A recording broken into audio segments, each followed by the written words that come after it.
Alors salut tout le monde, maintenant que je me suis lancé dans le trip de faire mes propres sauces piquantes, plusieurs m'ont demandé comment procéder, fait que je prends quelques minutes pour le faire, ça me fait plaisir. On va faire deux recettes aujourd'hui. Je peux vous montrer quelques-unes que j'ai faites dans le passé, cependant. Cette recette-là avec des piments forts rouges. Les autres ingrédients, il y a quand même des tomates, des poivrons rouges, fraises par exemple aussi. Donc ça donne à peu près cette couleur-là, ça c'est intéressant. Celle-ci, similaire avec des habaneros, puis avec des patates douces, carottes. Donc vous voyez la belle couleur orange, mais plus pâle que l'autre. Donc ça c'est vraiment le fun de voir le résultat. Mais aujourd'hui, on va en faire deux. Pourquoi pas une sauce piquante verte. Puis une sauce piquante qu'on appelle hawaïenne qui va être beaucoup plus vers le jaune ou le orange très très pâle. Il y a plusieurs façons de faire des sauces piquantes. Moi je vais vous parler de la méthode que j'utilise, c'est-à-dire c'est des sauces piquantes mais à base de fruits et de légumes qui ont été lacto-fermentés. Je vais revenir là-dessus dans quelques minutes. Pour l'instant, regardons pour les ingrédients pour les deux recettes d'aujourd'hui. Donc, ça c'est tout simplement des chilis verts. Je suis pas certain, moi je suis beaucoup en essai-erreur, je n'étais pas certain de la quantité utilisée, mais je vais en utiliser 4 comme ça. Poivrons verts comme ça, oignons. J'ai 2 gousses d'ail. Si j'ai de l'espace, des fèves aussi. Puis peut-être même des raisins. Donc ça va être la base de la sauce verte. Puis la sauce dite hawaïenne, c'est avec des piments habaneros qui sont très piquants. Puis je vais en utiliser 2 ou peut-être même un peu moins de 2. Un poivron qui est plus jaune ici. Un plus petit oignon, une gousse d'ail et un ananas. Une partie d'ananas, je vais vous montrer ça tantôt, et du gingembre. Donc deux recettes quand même pas mal différentes. On va voir ce que ça donne. Là, vous n'avez pas besoin de me voir couper les légumes, fait que je vais faire ça immédiatement. Ok, donc j'ai lavé les légumes pour commencer et ensuite je les ai coupés. Là, ils sont prêts à aller. Une petite note, quand on manipule des piments très épicés comme les habaneros ici, j'ai mis des petits gants, sinon ça brûle la peau et si tu amènes ça à tes yeux ou quelque chose, ça va très mal aller. Mais donc là, les légumes sont coupés et j'ai aussi préparé mes 2 pots maçons, des pots maçons bien ordinaires que j'ai tout simplement mis de l'eau bouillante dedans pour les stériliser un peu. C'est peut-être pas parfait, mais avec de l'eau bouillante comme ça, c'est probablement suffisant. Donc là, je vais tout simplement mettre les ingrédients dans les pots maçons. Bon, ben maintenant qu'on a tout dans les pots maçons, on va préparer le processus de lactofermentation. Donc, la lactofermentation, dans le fond, c'est une façon de conserver des aliments. Et on le fait en faisant une saumure qui va tuer les mauvaises bactéries tout en gardant les bonnes bactéries. Donc c'est assez simple. Dans le fond, c'est tout simplement, il faut préparer une saumure, dans le fond, qui est tout simplement de l'eau et du sel. Attention! L'eau, il faut qu'elle ait plus de chlore dedans. Donc, si vous prenez l'eau du robinet, soit faire bouillir l'eau puis la laisser reposer, ou, moi, comme j'ai fait, j'ai tout simplement mis de l'eau sur le comptoir pendant une nuit et le chlore est évaporé le lendemain matin facilement. Donc, de l'eau où on a enlevé le chlore, qu'on a laissé évaporer. Deuxième des choses, le sel qu'on met à l'intérieur, il faut que ce soit du sel qui n'est pas iodé. Donc, moi, j'utilisais du sel de mer comme celui-là qui n'a pas d'autre chose à ajouter. Donc, les proportions, c'est assez simple. C'est à peu près au moins 3%, 3 à 3,5%. Autrement dit, ici, par exemple, j'ai 500 ml d'eau. Et avec ma petite balance, ici, tantôt, j'ai calculé, je l'ai pas fait live pour pas perdre du temps. Mais donc, ceci est 500 ml d'eau, 3% de 500 ml, c'est 15 ml ou 15 grammes de sel. Donc, c'est ça, et là, je les ai mélangés. Et là, tout simplement, disons, je vais en faire un des deux. Le remplir de sorte que tout le contenu soit soit sous l'eau. Parce qu'il ne faut pas que la lactofermentation exige que il faut que tous les produits n'aient pas accès à l'oxygène, donc qu'ils soient sous l'eau en tout temps. Parce que ensuite ça va fermenter pendant plusieurs jours, peut-être quelques semaines. Donc là, mon mélange, je l'ai tassé pas mal, ça a l'air correct. Tout est sous l'eau. C'est pratique aussi pratique d'acheter ces petites choses en vitre qui vont faire un poids et qui vont vraiment s'assurer encore plus que tout baigne sous l'eau. Là, je risque d'avoir un petit surplus d'eau, mais bon, c'est pas trop pire. OK, bon, c'est bon. On peut laisser là, un demi-centimètre ou quelque chose comme ça là, à l'air, d'air à l'intérieur. Et ensuite, il y en a qui ont des produits vraiment spéciaux pour ça. Moi, j'utilise tout simplement un bouchon bien ordinaire pour les pots maçons. Mais il faut quand même laisser, parce que ça va faire une réaction chimique, fait qu'il faut quand même laisser le CO2 sortir de la bouteille. Sinon, la bouteille, si je mets ça et je le serre trop fort, et qu'il y a beaucoup de CO2 qui est produit, la bouteille pourrait éclater. Fait que ce que je vais faire, je mets le petit bouchon, puis je fais juste le déposer, puis le serrer très légèrement, de sorte que s'il y a un surplus d'air, qu'il n'est pas trop serré, que l'air va sortir. Et ensuite, je vais faire ça avec celui-ci. Et ensuite, je vais laisser à la température de la pièce, c'est recommandé entre 15 et 20 degrés Celsius, pour, moi je vais probablement le laisser fermenter pendant à peu près 2 semaines. Vous allez voir les 2 premiers jours, on dirait pas qu'il y a de réaction, mais après ça, le jour 3, ça commence, vous allez voir des bulles, c'est le CO2, c'est la saumure qui est en train de travailler. Et le gros de la réaction chimique, là, de la fermentation se fait peut-être entre le jour 3 et le jour 7. Ça, c'est le plus gros, mais après ça, ça continue quand même. Ça continue à fermenter, donc il faut quand même que le pot puisse respirer, mais pas qu'il y ait d'oxygène qui entre. Donc il faut veiller à ça. Et ensuite, il n'y a pas vraiment de limite de la longueur qu'on peut laisser fermenter. C'est sûr que ça va prendre du goût avec le temps. Et ensuite, je vais embouteiller. Mais pour l'instant, je vais faire ce pot-là et ensuite je vais tout simplement laisser reposer, moi dans mon cas, dans mon sol. Bon ben allô, on est maintenant donc 10 jours plus tard. Donc vous pouvez voir que premièrement les ingrédients ont un peu changé de couleur avec la fermentation. Ils se sont aussi un peu tassés, compactés, ça c'est normal. Et bon, j'avais préparé 2 recettes. Je vais en faire une pour vous montrer parce que c'est presque la même chose, presque la même recette. Je vous donnerai peut-être une nuance après si j'ai changé la recette. Anyways, donc c'est pas si compliqué que ça, mais il faut juste y aller par étapes. Donc, ceci a fermenté autour de moins de 2 semaines, mais quand même, a fermenté un bon moment. C'est tout à fait prêt. Il y a une petite réaction quand j'ouvre la chose. Donc, je le sens, si ça a une odeur un peu vinaigrée, ça sent la fermentation, ça sent un peu le vinaigre, même si j'avais pas mis de vinaigre là-dedans, ça sent comme ça. Puis je sais que ça a très bien tourné. Si jamais vous ouvrez puis c'est plein de moisissures, c'est que vous avez fait une erreur, fait qu'il faut le jeter à la poubelle. Mais ici, il n'y a pas de problème. Si jamais il y avait un tout petit peu de moisissure sur un petit coin, je l'aurais enlevé, mais ici, il n'y a rien. C'est parfait. Fait que là, je vais aller chercher le petit pois ici. Ça, je vais l'enlever. Là, j'ai ici un contenant, n'importe quel, avec un tamis. Et je vais tout simplement verser le tout à travers. Vous voyez ici, j'avais mis, là je m'en rappelle, j'avais mis un peu de romarin dedans pour le faire fermenter avec. Mais je vais évidemment pas garder la tige. Fait que la tige, ça va aller pour le compost. Je regarde autour, ça a l'air beau. J'avais mis un concombre, mais c'était pas pourtant pour la recette que pour mettre du poids sur le reste des choses. Fait que ça, j'en ai pas besoin. Ça va aller pour le compost aussi.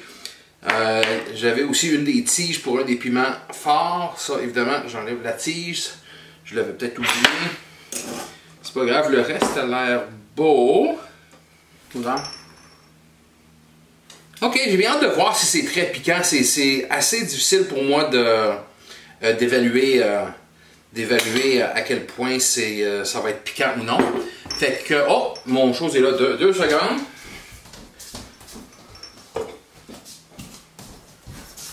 Je vais passer ça dans mon petit blender, mais ça, je vais tout mettre là-dedans.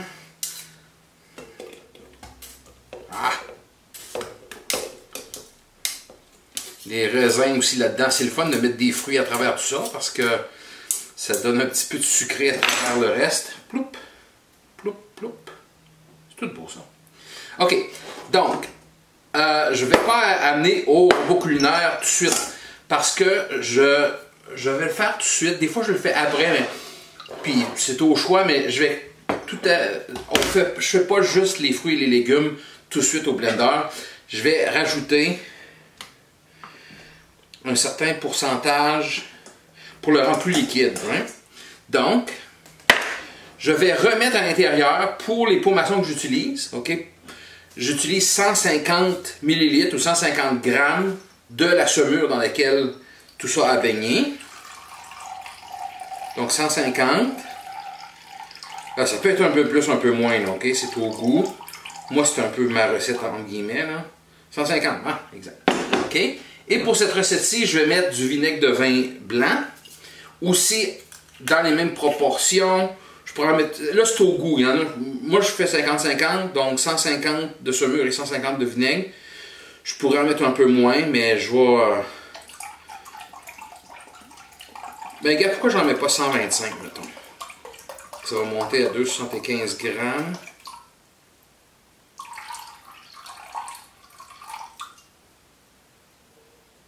Ok, 2,80 g. C'est correct. Ok. Donc ça, je le remets dedans. Ploup. Et j'avais aussi déjà préparé un... Combien j'avais mis là-dedans? Ouais. Ça, c'est pour donner un petit peu de sucré aussi, j'ai pris du miel que j'avais et j'avais déjà calculé la quantité. Donc ça, c'est un 20 g de miel. Ça peut être du sucre blanc, ça peut être du sucre brun. Là, j'ai du miel à passer, donc ça peut aller là-dedans. Ok, donc là, je vais m'en aller là-bas. Vous le verrez pas là, mais je vais tout simplement passer ça au robot culinaire, puis on va voir qu'est-ce que ça donne. Ok, on est donc au moment de vérité, de voir pas mal le résultat de tout ça. Pas prêt à embouteiller encore, mais ça va donner une bonne idée de odeur, goût et tout ça qu'on va tester. Ça, c'était pas des piments trop forts, je pense. Fait que je pense pas que je vais me retrouver à terre en le sentant, là, mais... Voilà. Ah, quand même, mais tu sens les piments forts, mais... Ok, ben non, je vois pas de problème avec ça du tout. Ok. Ben, gars, on va peut-être même donner une petite goûtée. J'ai pris une cuillère propre, puis je fais juste tremper un petit peu. Ouais, c'est pas hyper chaud. J'avais juste mis 4 petits chilis verts. Il y aurait pu en avoir plus. C'est piquant, mais c'est peut-être un 3 sur 10 là, sur l'échelle de vraiment piquant. Donc c'est très tolérable. Quelqu'un qui adore pas ça trop chaud devrait aimer ça. Ok, donc là j'ai enlevé la saumure qui était là-dedans. Je vais remettre le tapis par-dessus. Et je vais reverser la sauce que j'ai faite là-dedans. Et là, je vais le laisser descendre, mais je peux l'aider un petit peu. Bon, je vais utiliser mon cuillère. En tout cas, ce que je vais faire, je vais tout simplement, délicatement, brasser tout ça. Et là, le jus va se ramasser dans le fond. Ok, maintenant que j'ai passé ça au tamis, donc le liquide s'est ramassé ici. Et là, ici, on se ramasse un peu avec l'espèce de pâte. Donc, si vous voulez une sauce qui est juste liquide, ben reprenez juste le liquide qui est tombé ici. Il y en a pas mal. Sinon, moi j'ai tendance à peut-être, malgré que je l'ai passé au tamis, j'ai tendance à en reprendre un petit peu et le remettre dans la sauce comme ça pour avoir un tout petit peu plus de substance. Puis bon. Et ceci dit, ce qui reste, vous n'êtes pas obligé de le jeter, vous pouvez le garder pour d'autres recettes. Il n'y a pas de problème avec ça. Ensuite, je vais le rebrasser un petit peu. Et ensuite, c'est aussi simple que de l'embouteiller. Donc, j'ai acheté ces petites bouteilles-là chez Amazon parce que je ne les avais pas trouvées dans un commerce local. C'est genre 30$ pour 12 avec taxe. Je vais en mettre comment? Je vais en mettre à peu près ça. J'en mets pas beaucoup plus que ça. Des fois, si j'en ai trop, je vais le congeler. Fait que je veux pas qu'il soit plein. À peu près ça, ça doit être pas pire. Alors, voici la quantité que ça m'a donné. Dans le kit que j'ai acheté, il venait tout simplement avec les sortes de petites choses ici pour verser, pour pas que tout soit en même temps. Il y a des bouchons. Et c'est tout. C'est ça. C'est prêt. C'est quand même un produit maison, donc le laisser au frigo quand même. C'est pas comme un produit commercial qui a été totalement stérilisé tout au top. Donc, mais pour un produit fait maison, c'est bien correct. Et donc, vous pouvez aller mettre ça au frigo. OK, bon là, dans les dernières minutes, j'ai nettoyé le comptoir, j'ai tout nettoyé les ustensiles ou les instruments que j'utilisais. Et j'ai fait l'autre sauce, celle que j'ai, la sauce hawaïenne. Mais je ne l'ai pas essayé encore, je ne l'ai pas senti encore pour voir qu'est-ce que ça donne. OK, on se calme.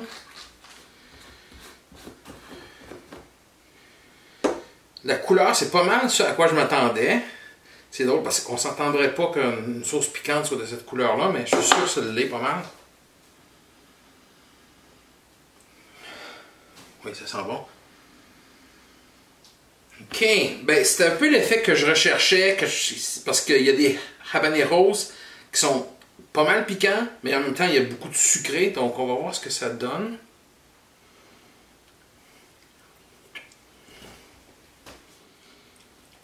Oh! OK.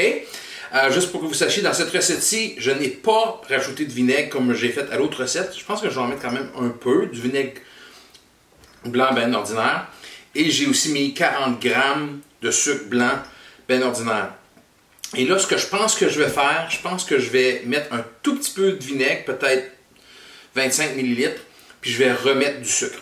Mais c'est très intéressant, le chaud est assez chaud. Ça chauffe dans la bouche, là, vous voyez, ça continue à chauffer. Les habaneros font ça souvent. C'est pas une petite chaleur qui vient et qui va. Elle demeure en bouche longtemps, donc je la sens encore. Mais c'est pas trop. C'est pas si envahissant que ça. Et en même temps, la sauce est plutôt piquante et sucrée. Donc, ça fait définitivement quelque chose d'intéressant. Donc, je vais juste ajuster la recette un tout petit peu, puis ensuite, je vais l'embouteiller. Alors, je viens de finir toutes les étapes et voici le résultat. J'ai 5 petits contenants. Peut-être que si je les avais remplis au top, j'en aurais juste 4, mais en tout cas, c'est plus facile à donner comme ça. Donc, vraiment une couleur, vraiment le fun. Le goût est super intéressant, c'est chaud mais c'est sucré en même temps et l'odeur est fantastique, là, je le sens tout autour de moi, l'odeur est extraordinaire. En tout cas, donc la première recette, la verte, était bien correcte, mais celle-ci, vraiment là, très très très agréablement surpris. Surtout que les deux recettes que j'ai faites sont un peu différentes de ce qu'on fait d'habitude avec des sauces piquantes, parce qu'avec des sauces piquantes, on fait plus à des sauces piquantes rouges ou oranges. Là. Mais en tout cas, donc c'était un test. Va falloir voir avec quoi je vais manger ça avec maintenant. J'en ai tellement. Bon, ceux qui me connaissez, vous savez que je suis prêt à échanger mes sauces piquantes maison contre de vos confitures maison ou de tout autre produit maison. Ça va me faire plaisir. Donc, merci d'avoir écouté. Ce que je vous présentais, c'était une méthode parmi d'autres, mais en tout cas, donc, si vous voulez vous lancer dans l'aventure, bienvenue. Je sais qu'il y en a quelques-uns, comme Robin, qui peut-être nous écoute. Donc, voilà, bonne chance. À la prochaine.